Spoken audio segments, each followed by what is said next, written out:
Band News. Jangadeiro Band News FM. Entrevista. Olha, presta bem atenção que a gente vai conversar sobre um assunto sério de um levantamento feito por pesquisadores da Universidade Federal de São Paulo. Eles fizeram um raio-x sobre o uso de drogas em regiões de capitais brasileiras. Aliás, Brasília, São Paulo, Fortaleza e teve uma outra, se não me falha aqui a memória. Depois eu converso aqui sobre... foram feitas São Paulo, Brasília e Fortaleza. São as três capitais onde a Universidade Federal de São Paulo fez esse levantamento e chegou a uma conclusão muito interessante. O estudo chamado de Levantamento de Cenas de Uso em Capitais foi realizado com resultados de Fortaleza da coleta de dados de 2021, apontando um processo em um cenário considerado híbrido, ou seja, a maior parte dos usuários de crack faz parte e se mistura com a comunidade local que não faz uso da droga e é caracterizada pelo consumo recluso da droga em casa ou em locais reservados para uso. Tem até uma manchete que saiu dizendo que os traficantes alugam espaços, salas, para que os seus clientes possam fazer uso. Ao contrário de São Paulo, por exemplo, tem uso público. Espaço aberto, espaço aberto. Mas a gente vai falar com uma das integrantes da pesquisa, a professora Clarice Sande Madruga. Ela é doutora em psiquiatria e psicologia médica, professora do Departamento de Psiquiatria da Unifesp, pesquisadora sênior da Unidade de Pesquisa em Álcool e Outras Drogas da Unifesp. Professora Clarice, muito bom dia. Bom dia, é um prazer estar aqui com vocês hoje. E a gente agradece pela sua participação. Eu sou Nonato Ilé Yuri e também quem estiver acompanhando a entrevista com a professora Clarice pela 101,7, pelo rádio ou pelas redes sociais, YouTube, Facebook, Twitter, pode enviar perguntas. O nosso zap é o 981543814 e nos chats do YouTube e Facebook mandem perguntas também. Para começo de conversa, de um modo geral, como é que está a situação de drogas nessas capitais, professora? Então, o estudo ele vem analisando o contexto de uso aberto de drogas em São Paulo desde 2016. A gente acompanha, monitora a cena de uso de São Paulo desde 2016 e só nessa última edição é que a gente conseguiu um financiamento para ampliar, foi quando ele se tornou mesmo o levantamento de cenas de uso de capitais. A ideia é expandir cada vez mais para outras capitais. A gente sabe que a situação do crack no Brasil ela é um problema crônico, um problema muito antigo, enquanto em outros países aí o problema acaba sendo outras drogas, como por exemplo a heroína. No Brasil a questão do preço da cocaína, o fácil acesso dessas drogas derivadas da cocaína, como o crack, faz com que uma população vulnerável, em vulnerabilidade social, fique muito mais suscetível a entrar nessa dependência e, obviamente, essa questão de desigualdade social do Brasil, e que é comum de todas as grandes capitais, agrava essa situação, porque essas pessoas, então, elas têm um problema de saúde muito grave, uma dependência química grave, combinado a uma situação de vulnerabilidade social extrema, muitas em situação de rua, sem nenhum vínculo mais com qualquer outra pessoa ou sistema fora da questão do uso da droga. Ok, deixa eu mandar aqui um abraço para Tiago Nogueira Santos, você que está aí na Flórida acompanhando a gente e citando, pode mandar perguntas, dizer como é que está a situação em drogas por aí, você que está convivendo e vivendo nos Estados Unidos a trabalho. Juscelene Teixeira, obrigado pela sua participação. Rufino também, as pessoas que estão utilizando o chat do YouTube para também fazerem perguntas, tirar dúvidas em relação a esse levantamento que eu acho importantíssimo. Fortaleza, pelo menos pelo que eu li, apresenta um diferencial, que é o consumo recluso.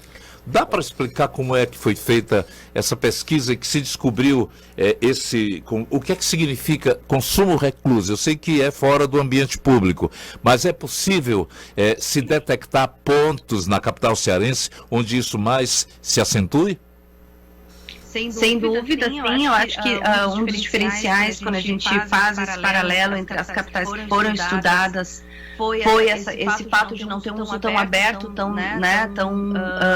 sem nenhum tipo de limitador, né? A gente vem em São Paulo, por exemplo, em alguns períodos, agora a gente está num período diferente em São Paulo, a gente tem um momento aí de dissipação da cena de uso no centro, mas em diversos momentos, a gente vem acompanhando lá desde 2016, nós temos, inclusive, dentro das ruas, né, que o fluxo que a gente chama ocupa, locais onde tem venda do cachimbo aberto, né? Ninguém jamais vai esconder um cachimbo de alguém passando, eles são tá normatizado, né? Tem uma normalização do uso que é muito típica dessa cena de uso de São Paulo há tanto tempo, e eu acho que isso é uma das razões que a gente buscava ampliar o estudo para outras capitais, porque a gente sabe que a cena de uso de São Paulo ela não é muito generalizável, ela é muito única, muito atípica, né? Esse extremo que a gente vê em São Paulo.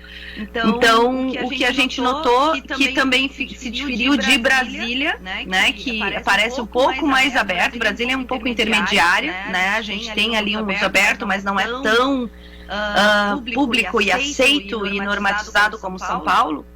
É que em Fortaleza não só você não vai ver as pessoas andando com cachimbo, fumando ali naquele território, mas também vão procurar entrar em locais, né? Vão procurar estar dentro de casas, de algum tipo de estrutura para que isso não fique aberto para o resto da comunidade, o que, por um lado, é positivo, porque protege a comunidade, porque uma das coisas que também diferencia Fortaleza é o fato de estarem misturados totalmente com a comunidade ali da cena de uso que a gente acabou escolhendo, né, que é a mais, acho que é uma das mais importantes na capital cearense, que é a Moura Brasil.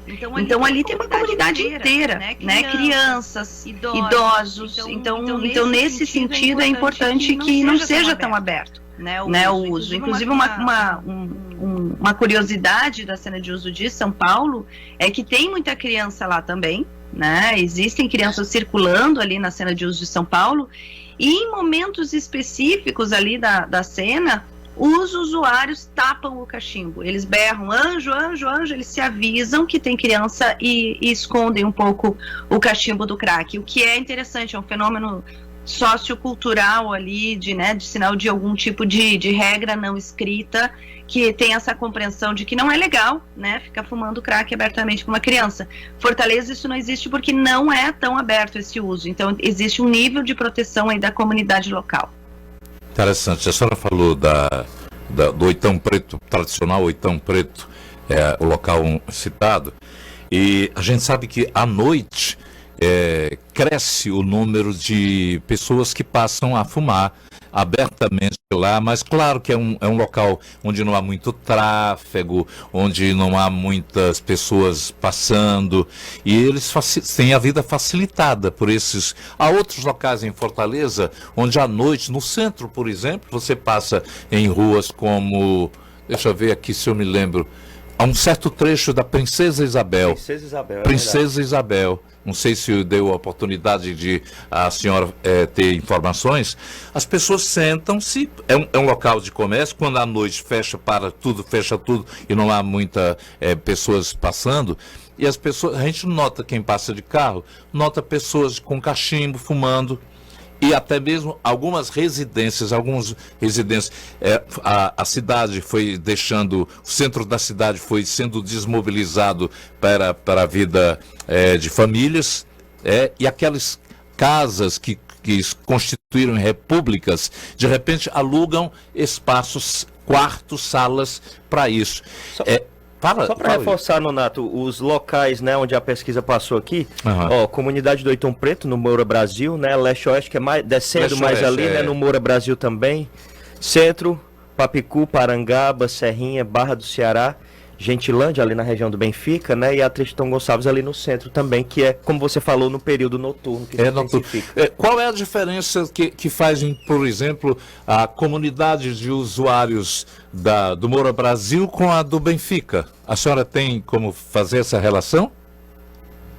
Então, o que o LECUCA faz, o levantamento de cenas de uso faz, é uma delimitação bem rígida sobre o que a gente vai considerar uma cena de uso, para que a investigação possa ser mais padronizada, para que a gente possa comparar melhor, né? Não só São Paulo através dos anos, que muda cada ano ali onde que está a região e como é que ela se configura, mas também para fazer essas comparações entre capitais. E o que a gente delimita como sendo uma cena de uso é um local onde vão haver pelo menos 15 frequentadores fazendo uso de crack por pelo menos 3 dias consecutivos. Então, logo que a gente visitou e fez os primeiros estudos exploratórios em Fortaleza, o que a gente notou é que haviam vários pontos de uso, vários pontos de tráfico, mas que o único que de fato se configurava nessa característica que faz com que a gente delimite os perímetros que a gente vai considerar como sendo cena de uso em São Paulo, o único local que em Fortaleza se equivalia era esse do chamado Oitão Preto.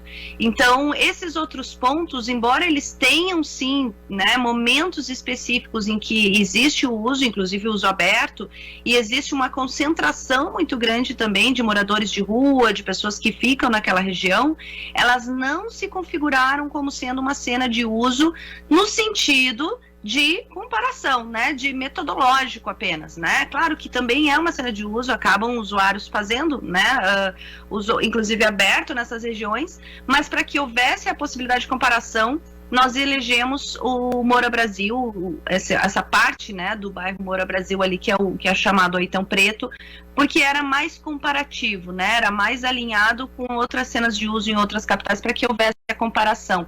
Então, e em São Paulo a mesma coisa, né, a cena de uso migra, espalha, concentra, troca de rua, e a gente sempre, antes de começar o estudo, faz esse pré-estudo exploratório para ver onde é que tem 15 frequentadores que não estão em movimento, indo de um lado para o outro, estacionados, fazendo uso da droga por 3 dias consecutivos. E é isso que a gente vai chamar de cena de uso, né? Um parâmetro para a gente poder definir. E outra coisa importante é que também em Fortaleza tem muitos pontos de venda, né, de tráfico, mas que não vão se configurar como cena de uso, né? Porque não é ali, eles compram e saem dali, né? Então não é um ponto onde as pessoas ficam concentradas fazendo uso. E o Moura Brasil ali, essa parte do Moura Brasil fechou esse critério. Interessante. A senhora fazendo essa narração aí da pesquisa, do levantamento, e me veio aqui a lembrança. Dia 24 de dezembro passado, um grupo religioso que costuma realizar uma caminhada pelas ruas de Fortaleza, cantando, doando brinquedo às crianças moradoras de ruas, sempre ia alertado para, olha, quando vai ali próximo a Santa Casa de Misericórdia, olha, tem muito cuidado que esse lugar é perigoso. E fica justamente lá no Moura Brasil, no Oitão Preto. Aí eu pergunto assim, vocês tiveram algum problema durante o levantamento de dados? Foi fácil adentrar a esse meio que muitas vezes é tão atemorizado por todos nós? É uma pergunta ótima, eu acho que isso é uma questão frequente para o nosso estudo, inclusive aqui em São Paulo, que existe todo um processo, né, de negociação para entrada, inclusive com o próprio crime organizado, muitas vezes. Em Fortaleza, o que a gente viu foi uma comunidade extremamente receptiva, né, que estava carente de profissionais de saúde, porque por mais que nós não sejamos lá profissionais que tenham um papel de saúde, nós fizemos parcerias, né, tanto com o governo do estado quanto com o governo municipal para ter também profissionais do consultório na rua que vai fazer, né, que nos apoiou aí nos testes, inclusive testes de doenças, de infecções sexualmente transmissíveis que são feitas durante o estudo. E é óbvio, né, a gente vai entrar com jaleco, né, fazer questões sobre saúde para eles, então isso é muito entendido como um cuidado. E as comunidades, de forma geral, são muito receptivas, não só a comunidade, como foi o caso ali de Fortaleza, mas as cenas de uso mesmo, os frequentadores, os usuários ficam muito receptivos, porque eles, no final das contas, estão muito carentes de qualquer profissional abordando, ouvindo eles, né, dando atenção às questões que eles têm. Então isso é meio que um ponto comum nosso aí de abordagem, que é essa receptividade. É claro que, como a gente estava adentrando aí um monte de pesquisadores de São Paulo, né, chegando num território diferente, nós, sem dúvida, nós fazemos toda uma pactuação com profissionais, inclusive incluímos na nossa equipe, né, para participar, profissionais que já atuam nesses territórios. Essa edição de Fortaleza, a gente teve o prazer aí de ter essas parcerias, tanto com pessoas da assistência social, da gestão, que já tinham, né, uma entrada no território, redutores de danos que já há muito tempo convivem ali, conhecem as pessoas e que fazem esse link, né, que é esse ponto de confiança de lideranças locais e que fala, não, esse pessoal aqui está aqui para um estudo e esse estudo vai ser bom para todos porque vai, né, identificar as demandas desse território para informar a gestão pública. Eu acho que qualquer indivíduo da comunidade, por mais né, simples que seja, entende muito bem, né, essa importância de que, olha, e é uma explicação que a gente sempre dá em qualquer cena, né, se a gente não souber o que vocês estão precisando, a quantidade, quantos vocês são, fica muito difícil para reclamar, dizer que não está tendo serviço tal, que está muito longe isso para chegar. Então nós vamos dar esses dados para que essas demandas sejam vistas, compreendidas e eventualmente aprimoradas, aperfeiçoadas. Então a recepção foi muito boa, teve, claro, colaboração, né, e graças a essa vinculação com profissionais da saúde e da assistência que já atuavam no território, mas muito rapidamente a gente consegue essa entrada na comunidade, porque a comunidade percebe a importância de ter essa informação. Muito bem, nós estamos conversando com a professora Clarice Sanz de Madruga. Ela é doutora em psiquiatria e psicologia médica, está à frente de uma pesquisa feita pela Unifesp, que mostra três aspectos do uso, do consumo, do uso de drogas, tanto em vias a céu aberto, falando daqui Cracolândia e também o trecho do Oitão Preto, tanto aqui em Fortaleza, São Paulo e Brasília. A relação das três difere muito. A senhora falou de São Paulo e eu pergunto, em Brasília, existe consumo a céu aberto? Sim, o consumo em Brasília ele é um pouco mais aberto que em Fortaleza e não tão aberto quanto São Paulo, tá num intermediário, assim, de o quão explícito é. A cena de uso, ela tá lá em Brasília, diferente de Fortaleza, tá no epicentro ali do centro, muito parecido com São Paulo, né, misturado ali no Centro Comercial Sul, e muito perto de um serviço, de um CAPS-AD, que é o serviço de saúde especializado para atenção de dependência química. Então, se diferencia completamente. Foi interessante no Lecuca desse ano, foi o fato de serem só 3 capitais, mas mesmo assim a gente conseguir entender cenários completamente diferentes, contextos diferentes que vão, esperamos, né, inspirar outros gestores de outras capitais, de outras regiões a pensar em soluções para suas cenas de uso, que a gente sabe que hoje em dia não é nem só em capitais, né? Qualquer cidade grande já tem alguma concentração, alguma cena de uso, e é tão importante entender, né, as demandas e quais são os passos aí que a gente precisa pensar para fazer uma atuação mais efetiva, né, para ter maior adesão dessas pessoas nos serviços, para conseguir uma conexão maior, entender essas demandas, né, entender a importância de monitorar, né, e de se conectar com esses frequentadores para que o básico seja, né, seja atendido. Por exemplo, essas estratégias de redução de danos que a gente fala, de monitoramento de IST, ver se eles estão testando para HIV, sífilis, hepatites, ver se eles estão mantendo esses tratamentos quando eles dão positivas. Contracepção, né? Nós temos muitas mulheres grávidas nessa situação. É inadmissível que uma mulher fazendo um uso tão intenso de crack fique desatendida, né, num contexto desse, quando está grávida. Então, a prevenção, né, a importância de se manter nos territórios fazendo prevenção, promovendo o sexo protegido, promovendo contracepção nessas mulheres. Então, eu acho que é essa o ponto comum para qualquer capital e a emergência de qualquer cena de uso, que é que se mantenha esse cuidado e não se negligencie essa população. A gente acha, né, que com a pandemia que a gente viveu há pouco, aí ainda está vivendo, essa percepção de que, olha, não adianta a gente se cuidar aqui porque saúde é uma questão coletiva, saúde, né, acho que a pandemia trouxe muito isso para a população, né, vacinação não funciona se é um grupo específico, se não for a população, ela não vai ter o efeito que deveria, e eu acho que isso, eu espero muito que isso passe essa percepção de coletivo ter melhorado, porque é a mesma coisa, né, quando a gente pensa em ISTs, por exemplo, numa população tão vulnerável, se você não monitora, se você não cuida dessas pessoas, né, a gente vai ter um reflexo disso na comunidade como um todo, na população como um todo.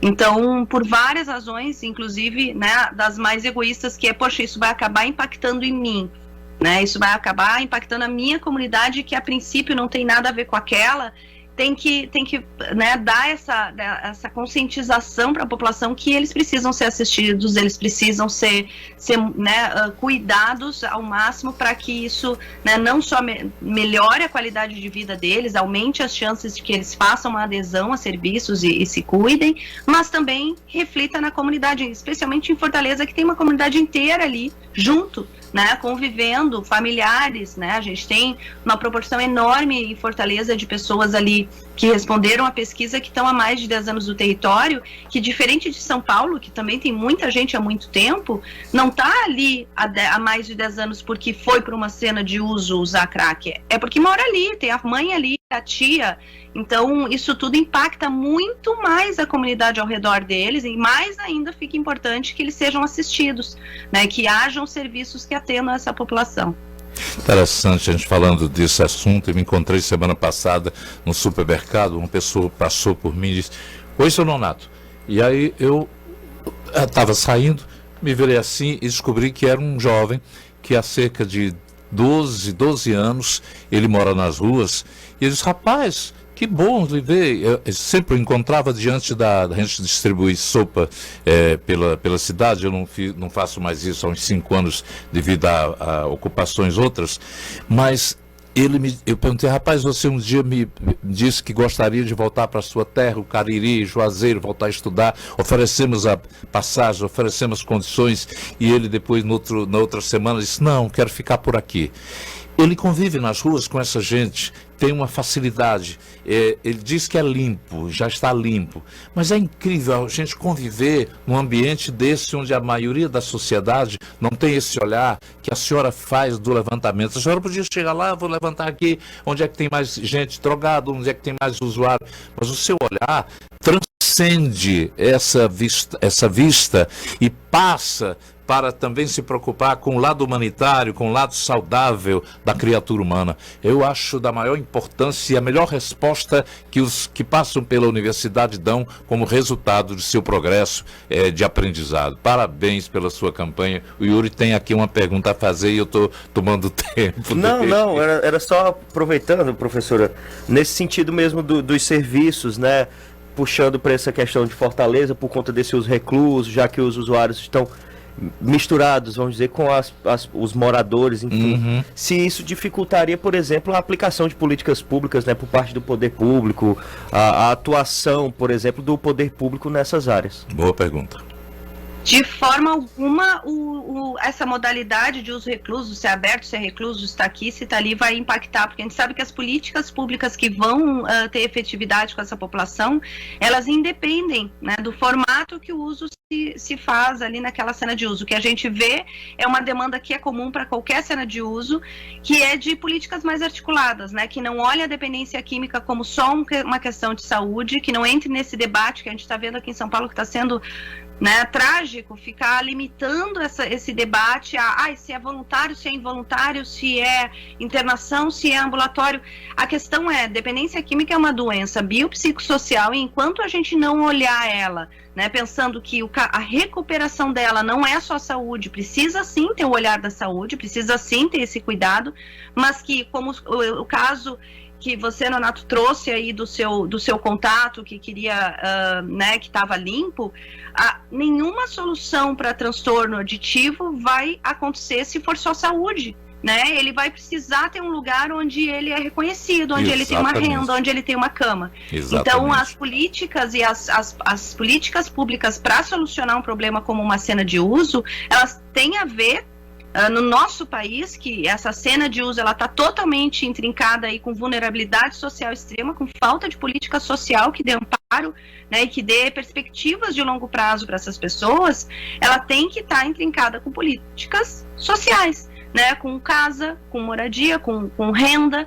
Então, se essas pessoas né, não têm nenhuma perspectiva depois de passar por um serviço de saúde, porque elas saem de lá, elas desintoxicam, mas daí elas não têm onde morar, não tem nenhum vínculo mais com família, com outras pessoas que não sejam na cena de uso, ele não vai querer voltar para o Cariri, ele vai querer voltar para a cena de uso onde eles conhecem ele, eles sabem onde consegue a comida, eles sabem onde tem um colchão, eles sabem onde ele vai dormir.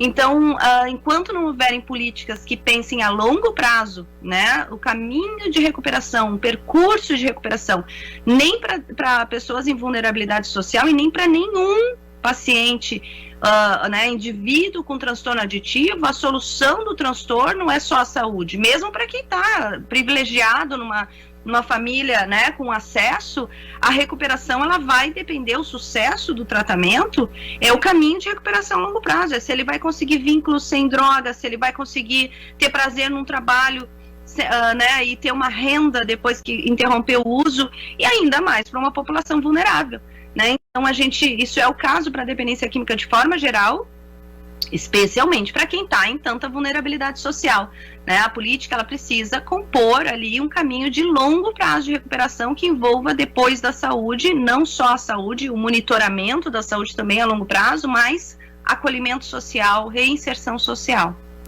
Aqui é interessante que tem um grupo coordenado por um jovem que eu não me lembro agora o nome, a Casa da Sopa.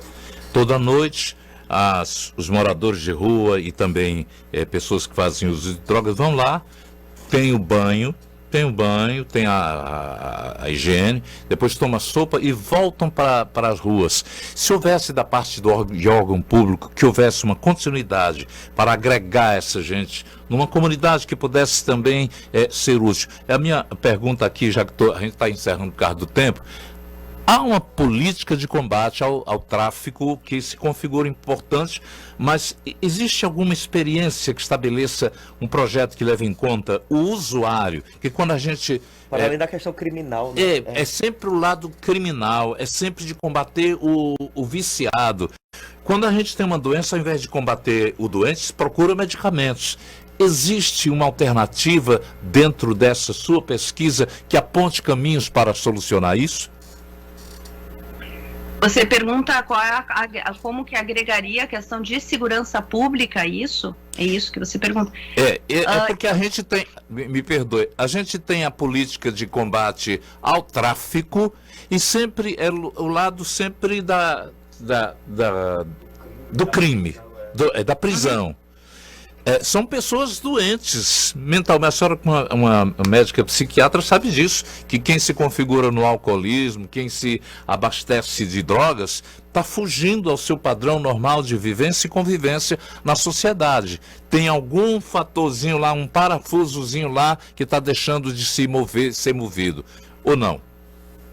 Sem dúvida, né, como psicóloga, a gente tem essa percepção de que é um transtorno, é uma doença, né, e que, como eu falei, é uma doença biopsicossocial. Então, sim, houve uma alteração, né, especialmente porque essas pessoas começam a usar drogas muito cedo, e isso modifica mesmo, né, a conformação, toda a configuração da química cerebral ali ficou modificada, muitas vezes permanentemente, pelo uso precoce. O uso precoce, e daí entra de novo, né, um paralelo a isso, a importância da prevenção, né? Enquanto não houver ações que pensem na prevenção e no pensamento de que só se vai resolver uma cena de uso fora da cena de uso, pensando em como que a gente consegue, né, acessar as idades mais jovens, pensando em postergar experimentações, inclusive do próprio álcool, né? A gente sabe que o álcool precoce faz com que a pessoa fique muito mais vulnerável para qualquer outra dependência, né? Um menino que começa a beber com 12, 13, 14, quando ele experimentar maconha com 16, ele vai ter muito mais chance de ter problema com a maconha do que se ele tivesse esperado para beber com 17, 18.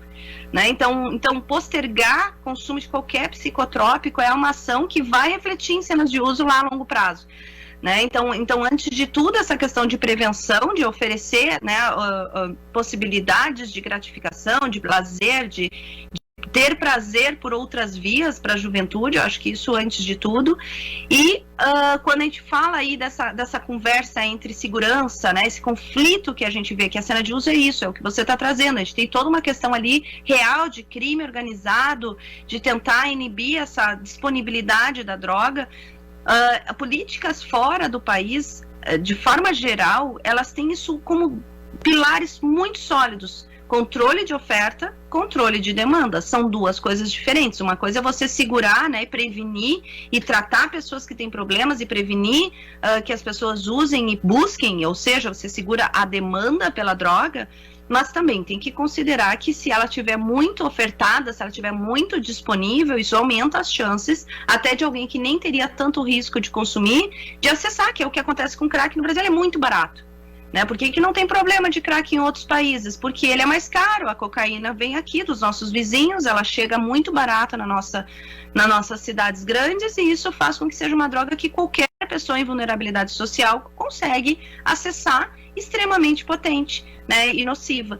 Então a gente tem que olhar para os dois aspectos, né? A gente tem aqui em São Paulo os dados muito claros, né, de que as pessoas buscam a cena de uso em função da disponibilidade da droga. Cada vez que tem qualquer modificação ali, a gente vê a questão de que o preço da droga aumenta porque diminui a disponibilidade, e isso faz com que uma proporção deles comece a pensar em, né, não ficou tão fácil assim conseguir aqui. Então, claro que tem que ter um olhar também para a segurança, né, mas tem que ser um olhar estratégico, porque a gente está falando de, exatamente como fala o nome, crime organizado, extremamente organizado, né, enquanto não se olhar para quem são esses, né, essas instâncias muito acima da cena de uso, que não botam o pé muitas vezes na própria cena de uso, né, e se as ações de controle de oferta não forem extremamente limpas, né, incorruptíveis e estratégicas para ir no ponto, essas ações elas acabam, né, só uma dissipação, que é o que a gente vê muito aqui em São Paulo, que pulveriza, né, a demanda não muda, porque esses frequentadores eles continuam, né, sem uma abordagem qualificada, sem um encaminhamento qualificado, ou seja, a demanda continua e a oferta real continua. Eles só dissipam pequenos, né, traficantes, que são muitas vezes, né, o menor dos problemas para o crime organizado ali, perder um ou outro ali que está distribuindo naquela região. Então, sim, tem que ter esse olhar, né, e daí, de novo, eu reforço a intersetorialidade, né, a questão de articular políticas de setores diferentes, que é o grande desafio da dependência, que não é só juntar saúde com assistência e pensar em reinserção social e fazer com que essas duas conversem, mas que essas duas conversem também com a segurança, para que as ações sejam mais articuladas. Muito bem, eu estou bastante satisfatoriamente planificado, de tão boa mente iluminada que a senhora tem, doutora Nívia Macedo. Nízia Trindade, Nívia Trindade, do Ministério da Saúde. Chama essa mulher para lhe dar apoio também junto aí. A senhora realmente demonstra uma competência que poucas vezes eu vi numa pessoa que tem ciência do problema, tem pontos para ajudar ao serviço público dar o andamento, e infelizmente a gente muitas vezes vê que passa de longe da atenção do próprio sistema governamental. Parabéns, leve um abraço para todos os integrantes, doutora Clarice, do projeto Levantamento de Cenas de Uso em Capitais, e sempre que possível a gente vai estar ali importunando para tê-la aqui nas conversas sobre esses assuntos. Grande abraço. Muito obrigado, fico disponível. Saibam que aí também na gestão existem pessoas que têm essa visão, né, ampla.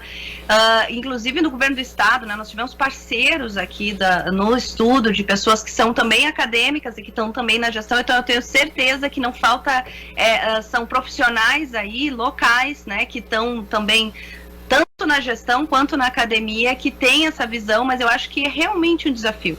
Né, não basta uma pessoa, duas pessoas estarem falando, né, dessa articulação. Essa articulação é um desafio enorme no país e em qualquer outro lugar, né, fazer com que esses domínios diferentes aí se conversem para um tratamento de um transtorno que é tão complexo. Então, eu tenho uma ideia aqui que Fortaleza está num caminho bom, né? Está num caminho de evolução, de progresso. Deus quiser. Ok, muito obrigado. Mais uma vez quero agradecer aqui a Eugênia Canto, que faz uma citação, o nome do coordenador da Casa da Sopa, Leonardo Rodrigues, e a Lídia Pimentel, que fazem um trabalho excelente, mas é necessário também que haja como a senhora falou, também o poder público, através de ações públicas que possam cada vez mais aperfeiçoar esse trabalho. Grande abraço, muito obrigado. Um abraço, um prazer, tudo de bom, uma ótima semana para todos. Tchau, a senhora também, 10h40.